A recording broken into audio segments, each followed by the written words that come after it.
Let me Good pull up. morning, everyone.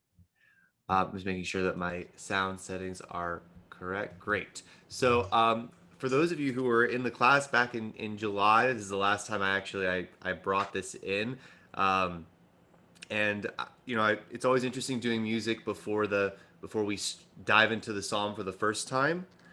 And so I did a cursory read and came across a couple of words that reminded me of God being our safe haven in times of trouble.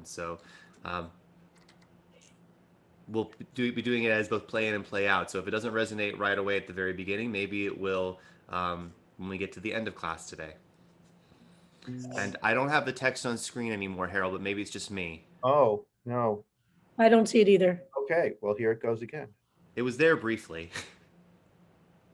Do you see it now? There we go. Wonderful. Thank you, Harold. So again, I want to just point out that word misgav, which I think is going to show up in the psalm today, which I translate as safe haven. My understanding is that it's some kind of safe place because of being out of reach of danger.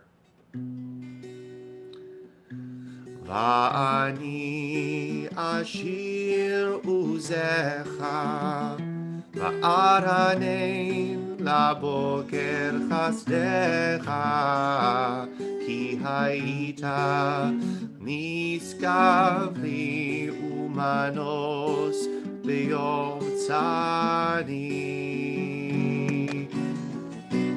va'ani ashir uzecha va'aranein laboker chasdecha ki haita niskav li umanos beyom tzani uzi eilecha Azamera, Azamera, Uzi Eilecha, Azamera, Azamera,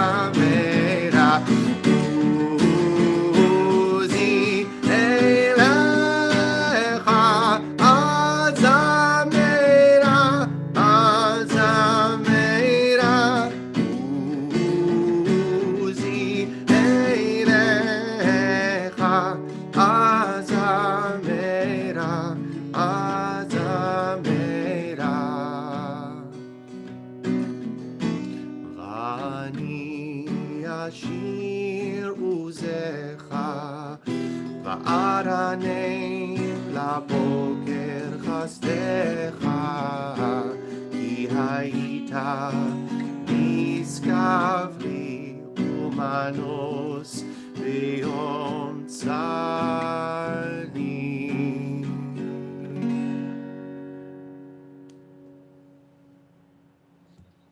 Beautiful. Well, everybody, we are starting a new psalm today, and this Psalm 18 is the longest psalm we've studied so far. So, as we've been doing, this first session will be in Chavruta, but we're going to do it a little differently today because it is such a long psalm. So what I want to do today is an experiment. We're going to do Chavruta, but instead of studying the Hebrew, English, Sefaria, or JPS English translation, we're going to study the Fisher translation today because I think it'll help give you an immediate arc and kind of a basic exposure to the psalm before we dive into the line by line study, so that it'll help, I think, give a framework because this is such a big psalm. It's a little overwhelming to get the picture of what the psalm is. And for this psalm is actually sometimes done on Pesach, which we'll talk about later. But so it's kind of nice that we're coming into Pesach soon. But and it's traditional soon as Purim is over, by the way, to start preparing for Pesach. So Purim ended, of course, for Jews outside of the walled city of Jerusalem on Friday. But for Shushan Purim, Purim for Jews inside of a walled city, inside of the land of Israel. So not, somebody pointed out, I didn't clarify that enough, Friday night. It doesn't count for walled cities outside of the land of Israel do Purim the same time as everybody else. It's only walled cities inside of Israel Shushan Purim was yesterday. Anyway, so it's appropriate for those who start thinking about Pesach. We start thinking about Pesach as soon as Purim is over, and it's 1 month from Purim to Pesach. So we are in that time between Purim and Pesach. We start thinking about cutting down on the amount of chametz we're buying, maybe. We start thinking about what we're doing for the Seder. We start thinking about accumulating the foods we might need. So this, for all of us, whoever you are and wherever you live, consider today to kind of be the beginning of the slow preparation towards Pesach, whatever it is. And if you've never prepared for Pesach, consider this year to be doing that. Think about what you're going to be doing for Pesach. CBST will have a first night Seder online again, as we did last year. Folks, everybody has to be muted. Somebody's not muted. Peter Klein. Peter Klein. We're hearing something, so thank you.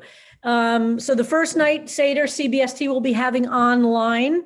I won't be leading it this year. Rabbi Rapport will, with Joyce and Sam, and Rabbi James will be leading a Seder. And we'll do as we did last year with a 45-minute break for dinner. And you could get on either a break. You could either join the CBST breakout group that we'll have to have dinner with other people, or you could set up your own dinner. And then we come back at the end of 45 minutes for the last half an hour or 45 minutes or so.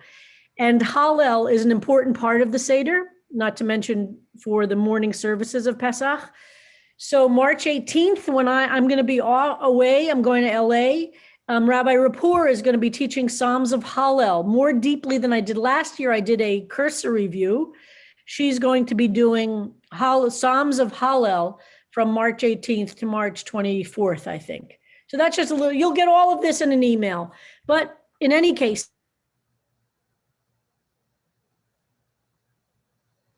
Did the rabbi just freeze for everybody? Rabbi, start you thinking frozen. about Pesach now. Okay, Rabbi, you're freezing. am I back? Yeah, you're back, but in and out. Oops.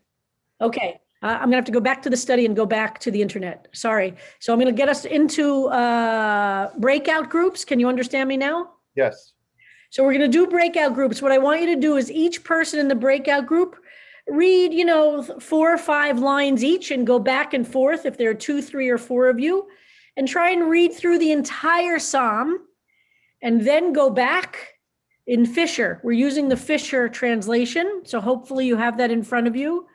And then go back and just talk. So what is this? Who is the speaker of the psalm? What do you understand from it? Anything in there move you? Try to understand what the psalm is about in the most big terms. And then we'll come back in 30 minutes. Okay, everybody? And I'll go back to being on the Ethernet. Sorry about that. That's my problem, being out here in my living room. So 30 minutes, we introduce ourselves to anyone who we don't Yes, introduce know. yourself to each other. Make sure if you don't know somebody, and then study for 30 minutes, and then we're back. Okay, got it. Fisher, Norm Fisher. Sure. See you soon, everybody.